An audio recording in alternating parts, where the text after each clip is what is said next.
दोस्तों, परवेज़ मुशर्रफ के दौर में फ़िल्म इंडस्ट्री तो पहले ही बैठ चुकी थी और ज़्यादातर फ़िल्में नहीं बनती थी। परवेज़ मुशर्रफ खुद भी सिंगिंग वगैरह करते थे और उन्होंने आर्टिस्ट को खुली आज़ादी दी हुई थी।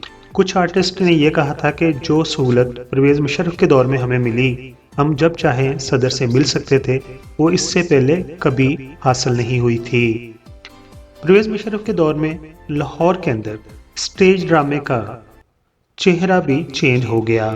स्टेज ड्रामे पर जहाँ पर लोग मियारी ड्रामा देखते थे, हंसते थे, फैमिली के साथ जाते थे, वहाँ ऐसे स्क्रिप्ट लिखने शुरू कर दिए गए जिसमें 4-5 गाने शामिल कर लिए जाते और उनमें वो डांसर्स जो ज़्यादातर प्राइवेट बड़ी पार्टियों में मुजरा वगैरह करती थी, उन्होंने जगह ले ली और वो 6-7 गानों पर परफॉर्मेंस देकर अपने डांस बीनों का दिल जीत लेती थी और ड्रामे का मेन मकसद ही लोगों को मुजरा दिखाना था। उस वक़्त कौन-कौन सी डांसर स्टेज ड्रामा पर आई और उसने कितनी शोहरत हासिल की, उसके मुताबिक हमने उनको लोगों की पसंद के मुताबिक उनको ग्रेडिंग की है और इस वीडियो में आप देख रहे हैं। अगर आपको ये वीडियो पसंद आ रही है तो मेरे चैनल को अभी सब्सक्राइब कर दें।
मुअज़्ज़ज़ सब्सक्राइबर, हम आपके शुक्रगुज़ार हैं कि आप अपना वक़्त निकालते हैं और अपनी कीमती राय हमारी वीडियोस पर देते हैं।